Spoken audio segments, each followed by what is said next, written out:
Equipotential surface.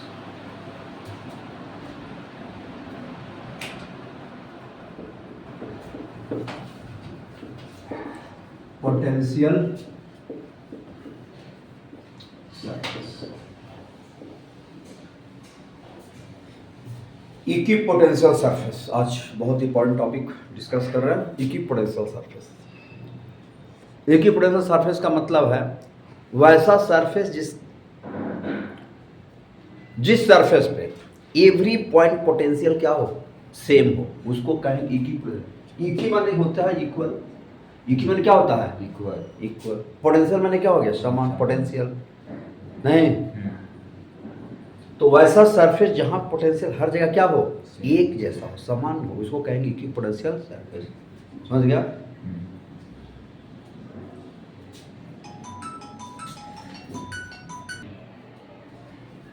Equipotential surface, equipotential surface क्या है?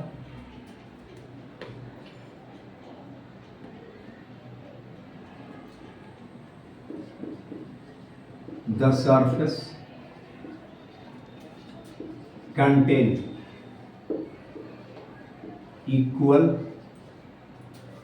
electric potential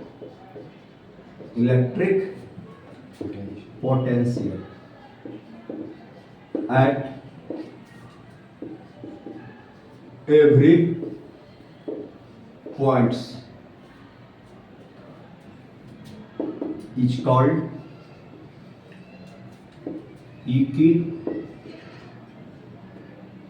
equipotential surface। समझ गया? The surface contain equal potential at every point, प्रत्येक point पर potential क्या हो, सेम हो, उसी को कहते हैं equipotential surface. That is potential function of X Y Z, और X Y Z equal to क्या हो जाएगा, पोटेंशियल क्या हो जाएगा, समझ गया? पोटेंशियल, इसका मतलब है कि एक्स वाई जेड चेंज करे लेकिन सरफेस पर पोटेंशियल चेंज ना करे। जैसे मान लो कोई पॉइंट चार्ज दिया कि है ना, अब जैसे ही चार्ज रखेंगे तो इसको सेंटर लेकर के आर रेडियस का एक स्फीयर ड्रॉ कर लें।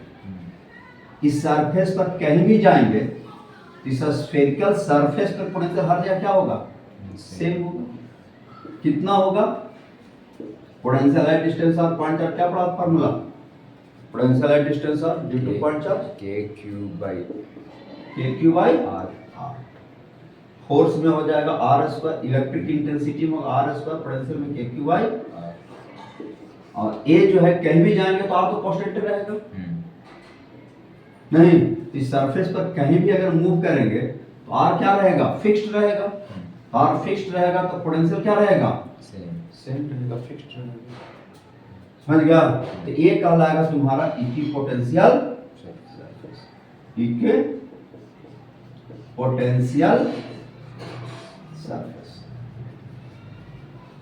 ठीक है, पॉइंट चार्ज होते हैं इक्विपोटेंशियल सरफेस। अब देखो तो यहां से तो इलेक्ट्रिक फील्ड लाइंस किधर निकलेगा, रेडियली आउटवर्ड निकलेगा। फील्ड लाइंस रेडियली कहां निकलेगा, आउटवर्ड निकलेगा।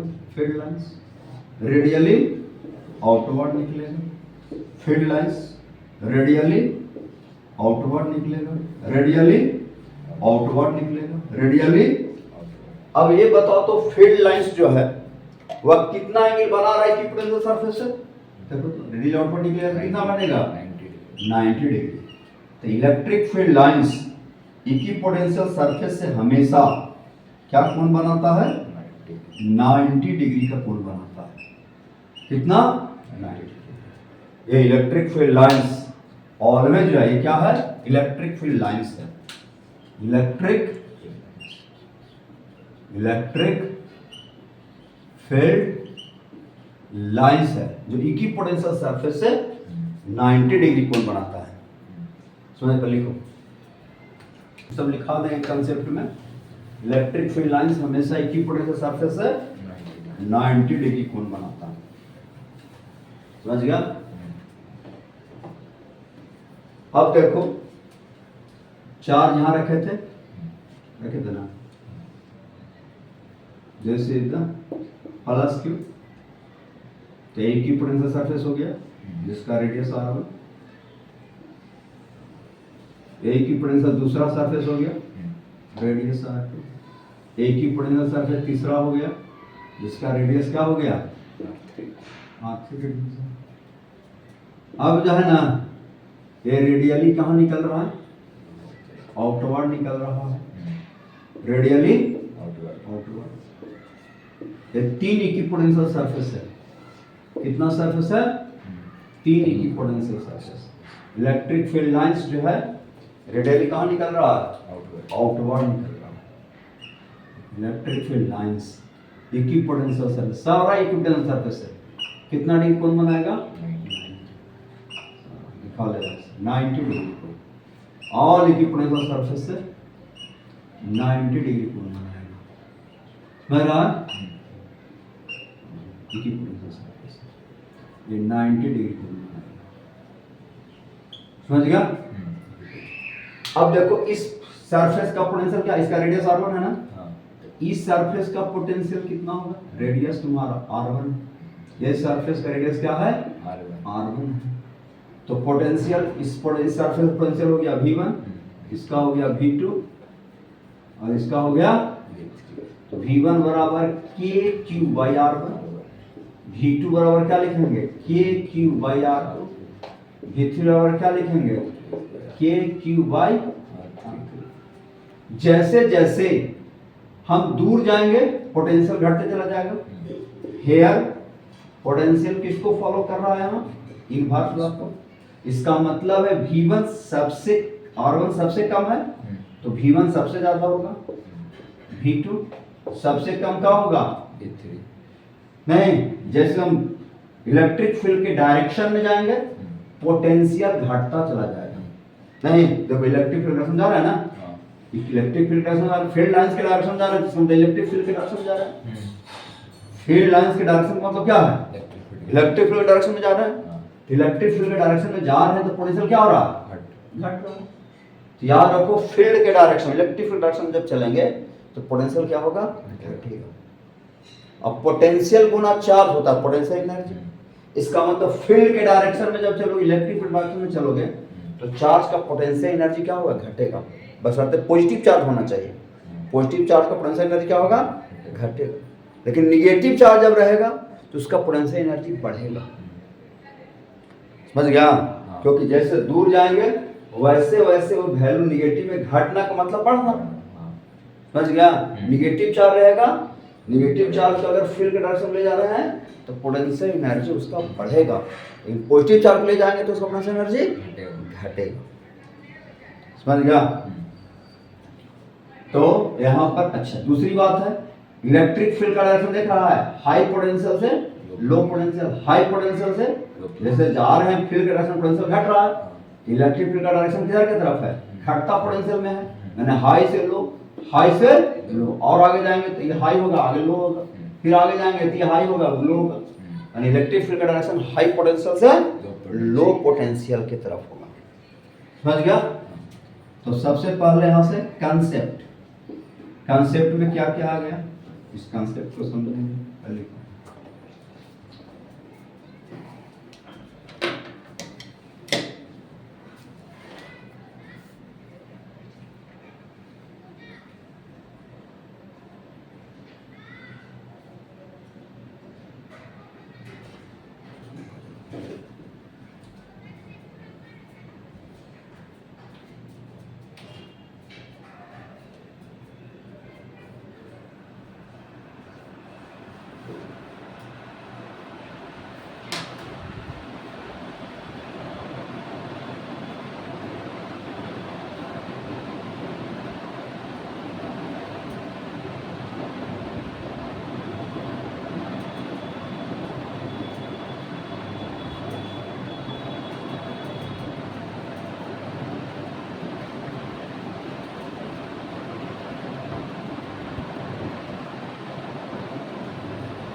जो मैं को लेफ्ट होता ना वो उससे वन बढ़िया रहता है।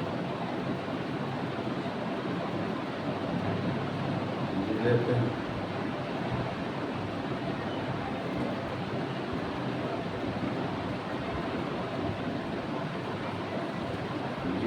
पावर टीचर हो गए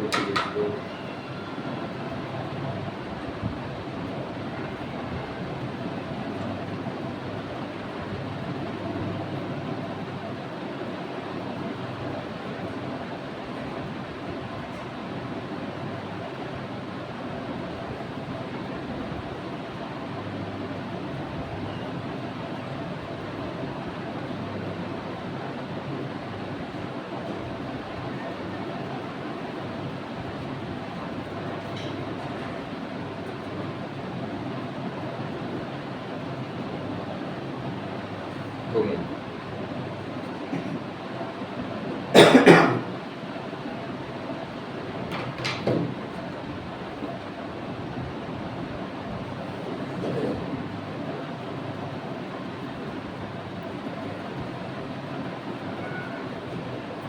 तो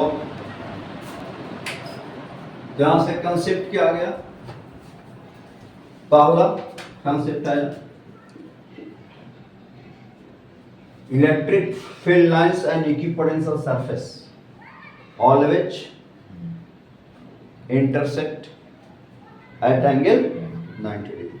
They always cut at angle 90 degree. Electric field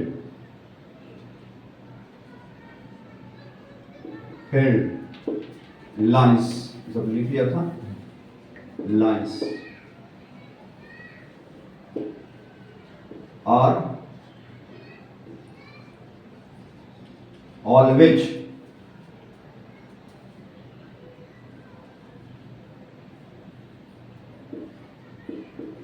cut at angle 90 degree.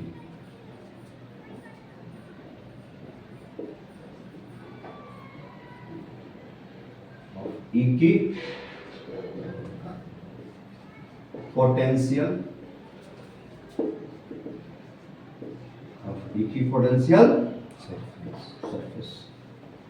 समझ गया? Electric field lines is always cut at angle 90 degree of equipotential surface. Equipotential surface को हमेशा कहाँ कट करेगा? 90 डिग्री पर कट करेगा। पहला कंसेप्ट। दूसरा, इलेक्ट्रिक फील्ड हमेशा high potential direction of electric field from high potential to low potential direction of electric field from high electric potential to electric potential to low electric potential.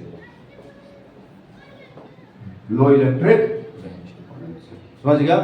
High electric potential से लो electric potential की तरफ होता है। ठीक है?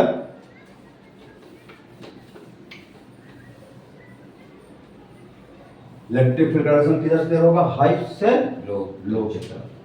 इसका मतलब है कि that is in direction of electric field potential will decrease. That is, we say that direction of electric field, electric in direction, that is, we say that in direction of electric field, potential will decrease. नहीं, that is we said that in direction of electric field we move direction of electric direction that is we say the direction of electric field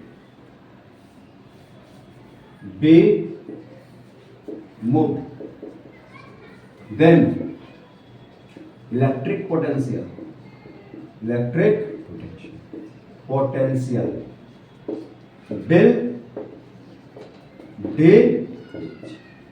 decrease. ठीक है, इसको कर देते हैं, नहीं तो इसको तीसरा नंबर पॉइंट कर दो, तीसरा नंबर, ठीक है। Due to this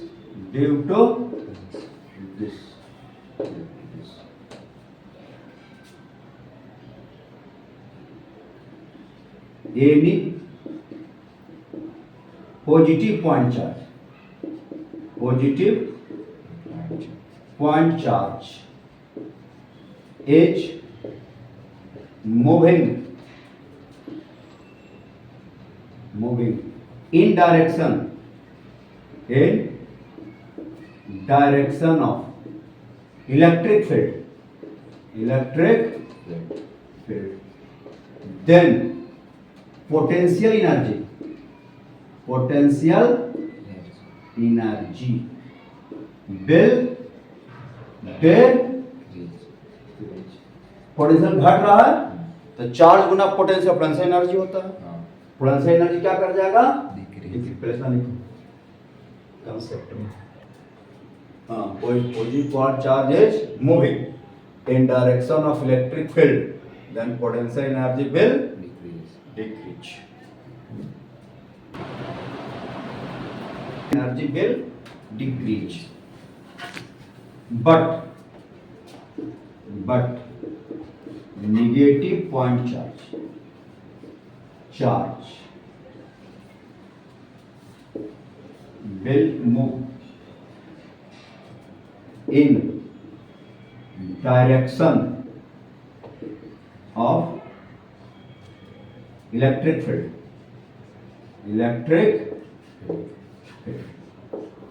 then potential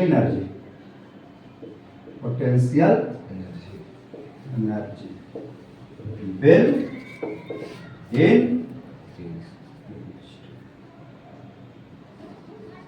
तो कोई पूछ दे कि फील्ड के डायरेक्शन में अगर कोई चार्ज मूव करता है तो उसका energy must be increase, must be decrease, may be increase, may be decrease, क्या कहेंगे, मे बी इंक्रीज या मे बी। चार्ज के बारे में तो कुछ कह नहीं रहा।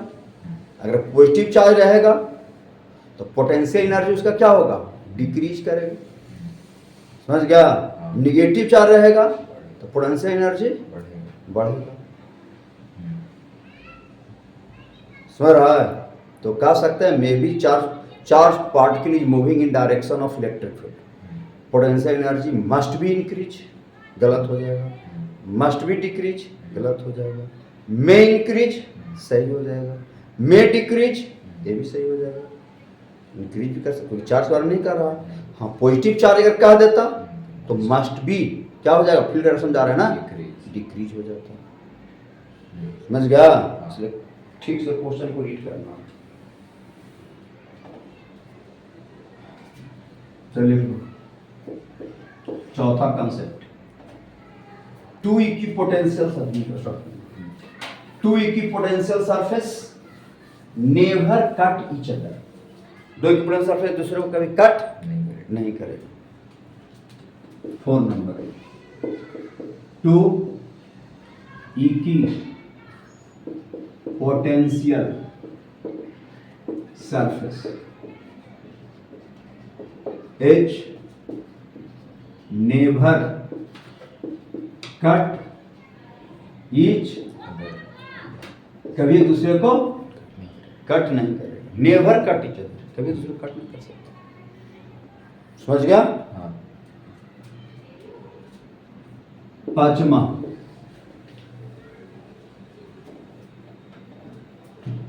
कंडक्टर का जो सरफेस होता है ऑलवेज इक्विपोटेंशियल सरफेस, समझ गया। Conducting surface always at equipotential surface, conducting surface always at equipotential surface. Conductor का जो सरफेस रहता है वह हमेशा इक्विपोटेंशियल सरफेस रहता है। कंडक्टर में कहीं भी जाओ हर जगह पोटेंशियल क्या रहेगा? सेम रहेगा। समझ गया?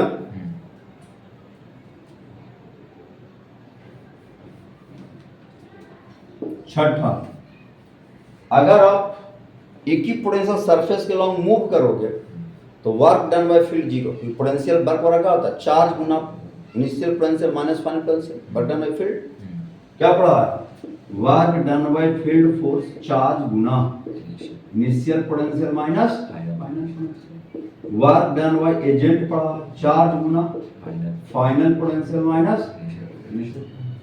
तो इक्विपोटेंशियल सरफेस पर आप चलेंगे तो हर जगह पोटेंशियल सेम रहेगा। तो पोटेंशियल का चेंज आएगा तो जीरो है ना। इसका मतलब है work done by electrostatic force. Work done by electrostatic force along the surface of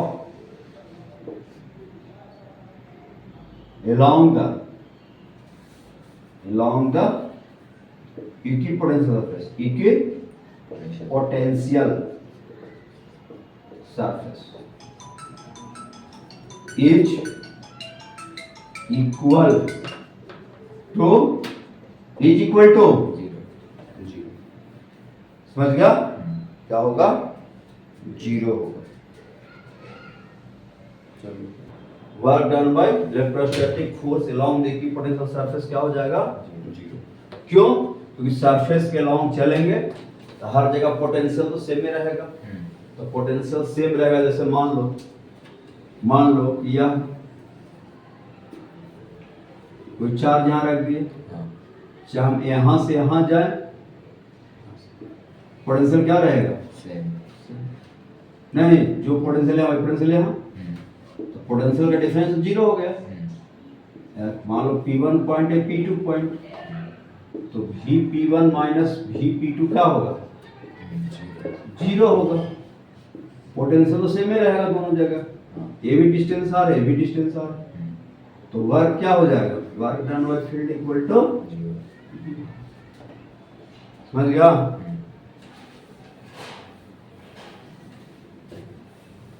लिखने की जरूरत नहीं, समझ गया ना? इक्विपोटेंशियल सरफेस के अलोंग चलेंगे क्या होगा? वर्क जीरो होगा इलेक्ट्रोस्टैटिक फोर्स। अगर मान लो इलेक्ट्रिक फील्ड लाइंस इस तरह का है, समझ गया? इलेक्ट्रिक फील्ड लाइंस इस तरह का, इलेक्ट्रिक फील्ड लाइंस इस तरह का है ना। अब इक्विपोटेंशियल सरफेस क्या होगा? देखो होगा this surface is S1, this surface is S2। Angle कितना डिग्री बन रहा है? 90 डिग्री। इलेक्ट्रिक फील्ड लाइंस इस डायरेक्शन में। ये हो गया तुम्हारा इलेक्ट्रिक फील्ड लाइंस। समझ गया? अब इसका पोटेंशियल V1, इसका पोटेंशियल V2 है, तो बताओ तो कौन बड़ा होगा? V1 बड़ा होगा कि V2 बड़ा होगा? बताओ। हम किधर जा रहे हैं? Right side. राइट साइड में क्या, किधर जा रहे हैं? इलेक्ट्रिक फील्ड की तरफ। इलेक्ट्रिक फील्ड के डायरेक्शन में। तो पोटेंशियल क्या होगा? बढ़ेगा घटेगा? घटेगा। तो किसको सा पोटेंशियल बड़ा होगा? V1 बड़ा होगा। Here V1 greater than V2। जैसे जाएंगे पोटेंशियल घटते जाएगा। जैसे एक पॉइंट यहाँ ले लिए, एक पॉइंट यहाँ ले लिए, क्या होगा? That point is P1, this point is P2। तो VP1 क्या होगा? बड़ा होगा। VP2 क्या होगा? एक पॉइंट ले लिया यहाँ P3, क्या होगा? यहाँ दोनों क्या होगा? सेम। VP1 बराबर VP3 है। ये होगा। इसका मतलब फील्ड के डायरेक्शन में हम जाएंगे, पोटेंशियल घटते चले। फील्ड के अपोजिट चलेंगे, पोटेंशियल बढ़ते चला जाएगा। समझ गया? फील्ड के डायरेक्शन में potential। चलो दिखाओ।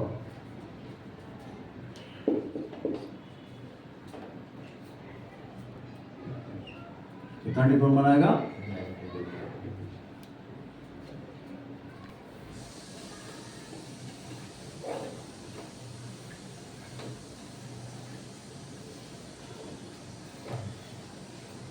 अब देखो, मान लो हम निगेटिव चार्ज रखते हैं। कौन सा चार्ज रखते हैं? Negative charge. तब क्या होगा?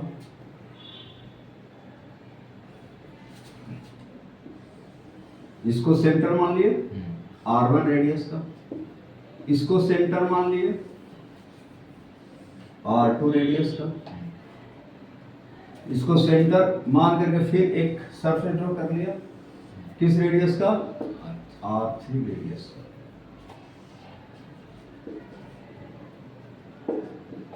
इसका पोटेंशियल V1, इसका पोटेंशियल V2, इसका पोटेंशियल अब निगेटिव चार्ज है ना, फील्ड लाइंस कहाँ की तरफ आएगा?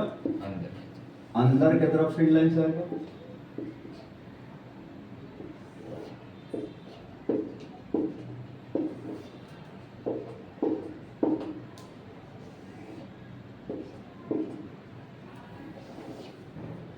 फील्ड लाइंस कहाँ की तरफ आएगा? अंदर की तरफ आएगा।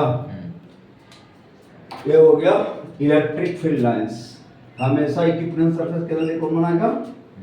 90 डिग्री कोण बनाएगा। इक्विपोटेंशियल सरफेस 90 डिग्री कोण बनाएगा।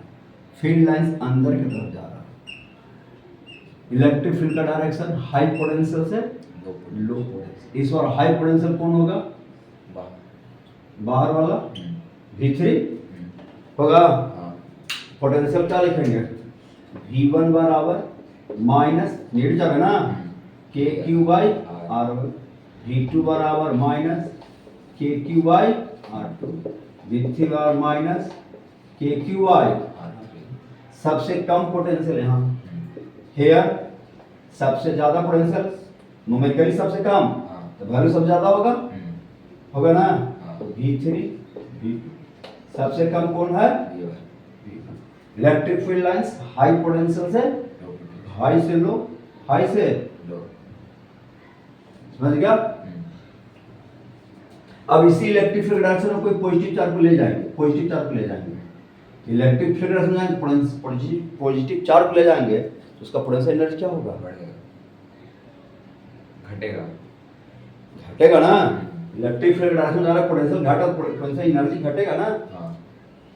समझ रहा है? काइनेटिक एनर्जी का क्या होगा? बढ़ेगा। अगर बात हम करें कि एक एनर्जी घट रहा, दूसरा एनर्जी बढ़ता है, फील्ड कंजर्वेटिव है, इसलिए पोटेंशियल एनर्जी घटेगा, इलेक्ट्रोस्टैटिक पोटेंशियल घटेगा, काइनेटिक एनर्जी क्या होगा? उसका बढ़ेगा। जितना घटेगा उतना ही काइनेटिक एनर्जी बढ़ेगा। Loss of electrostatic potential energy equal to gain of kinetic energy. समझ गया? चलो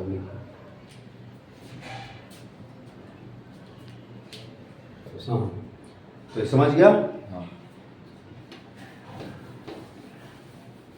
अब इस पर क्वेश्चन ऐसा रहता,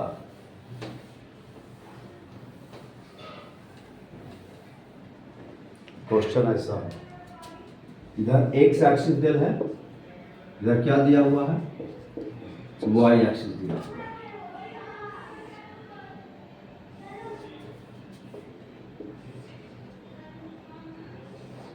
ठीक है? ये एंगल θ1 बन रहा है 30 डिग्री, ये भी 30 डिग्री, ये भी कितना है? इसका पोटेंशियल जो है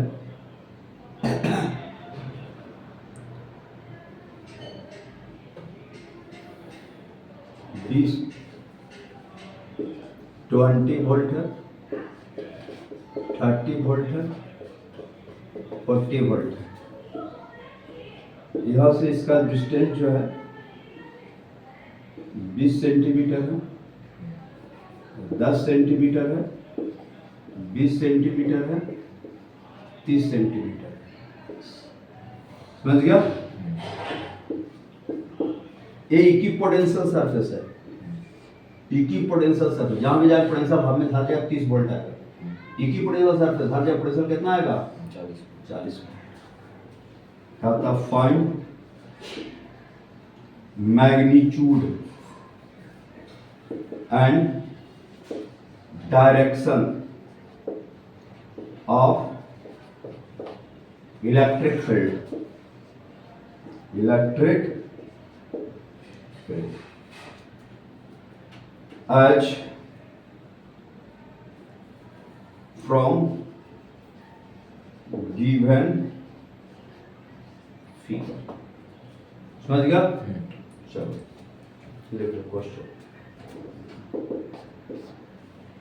इतना तो श्योर है कि इलेक्ट्रिक फील्ड का डायरेक्शन किधर से किधर होगा? हाई पोटेंशियल से लो पोटेंशियल।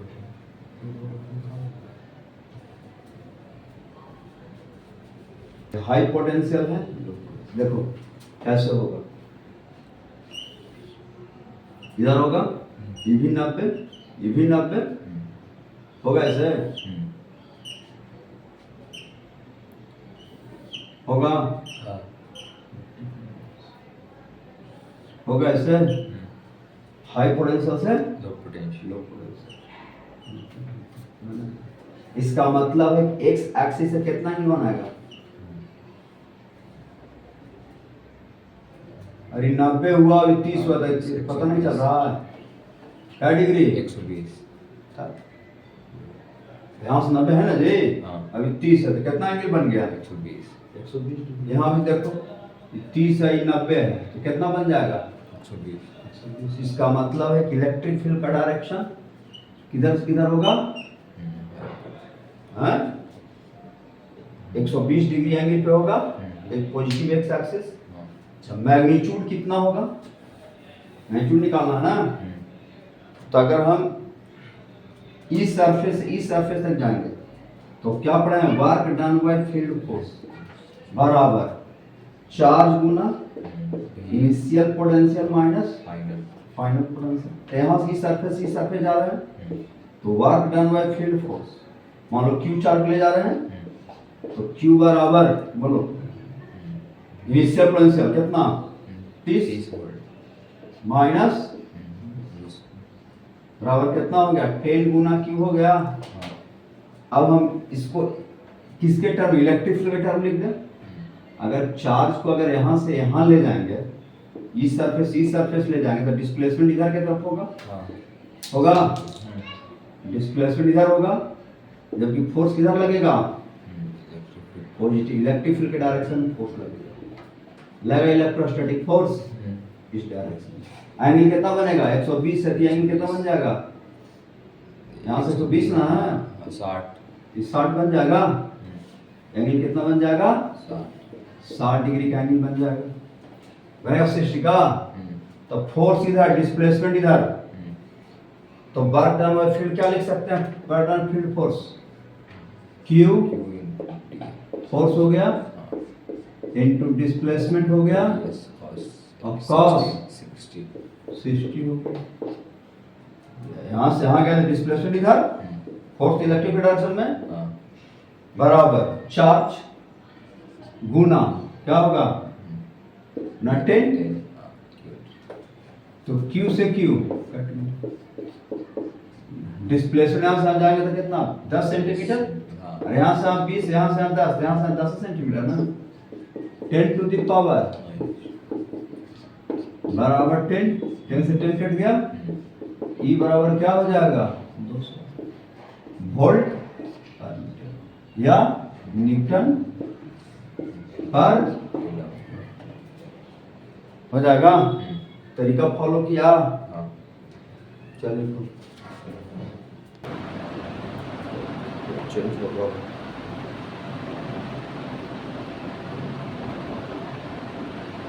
उसको पढ़ा लगता है।